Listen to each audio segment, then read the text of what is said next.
Hi everyone, my name is Edo Ibinosa, or you can call me Lord Eben. I recently started painting about a month ago, and I've learned quite a few things.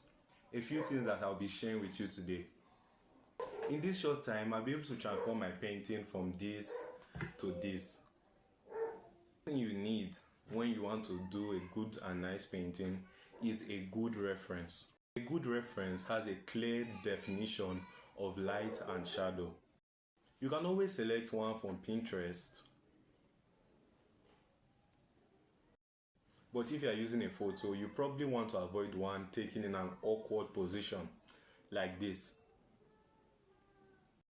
You also want to avoid one that they use a flash to take because it's not going to have a very clear definition of the light and dark or light and shadow.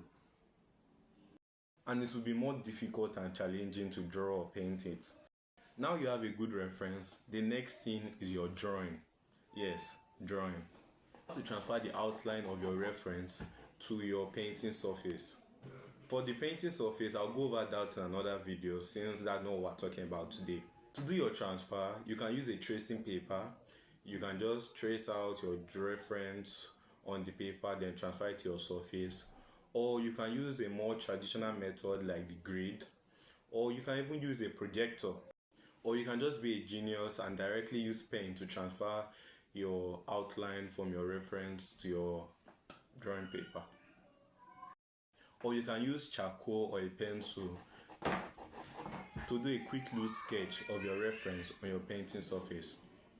After sketching out my reference to a point where I'm satisfied with it and said, okay, this is actually looking good, this looks like the reference, or this looks nice, that I can work with this, it's finally time to start painting.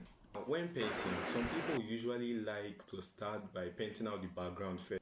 You must not paint the background first. You can actually wait till you are done with the entire painting before painting the background. Or you can just wait for a time during the painting where you feel you need the background to continue.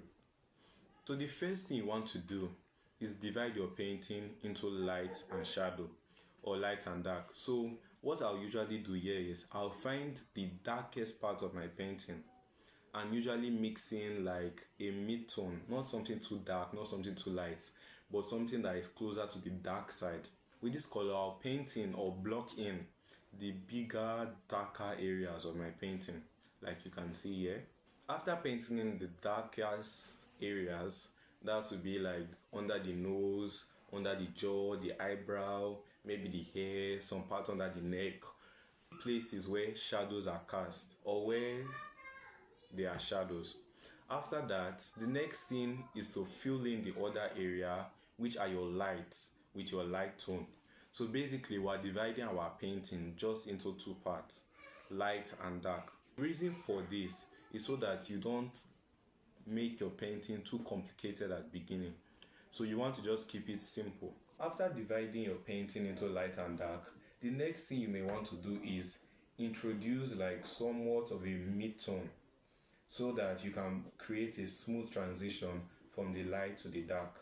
In this case, I found the mid-tone to be a kind of warmer color, so that's what I put in those areas. And when you're painting, in this case, I was painting somebody that is dark skinned.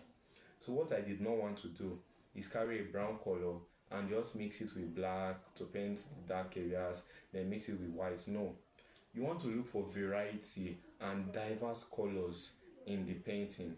You can look for different colors in the face, like maybe there are some reds, warm reds, some purples, different colors. You have to keep it diverse so that you can keep it realistic, nice, and artistic. You are not just trying to photocopy the image, you are trying to produce it in an artistic way. So basically, at this point, I was just looking for different diverse colors in the skin tone. After putting in my lighter mid-tones, I started putting in my darker ones, then gradually started darkening the hair. And I was really looking at the shape of the head, so I wanted to use my background to carve out the shape so that it would be nice and proper. So that's why I started putting in some parts of the background where I thought was necessary. As you can see, I paid no attention to detail at the beginning of the drawing. Gradually, I started putting in more details like the eye, the black part of the eye, the glasses, And after putting on my dark tones, I gradually started working light. So we work from dark to light. As you can see, I'm introducing more lighter and lighter tones. I didn't really use pure white per se, just look for some very light tones.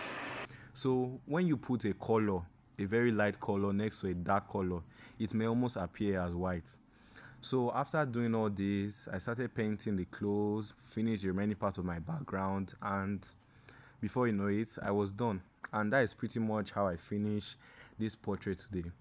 So it was not very easy, but I think I did a good job. It's not perfect yet. Like I said, I just started painting.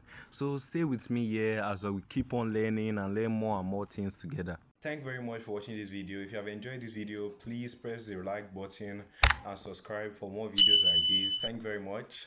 See you next time.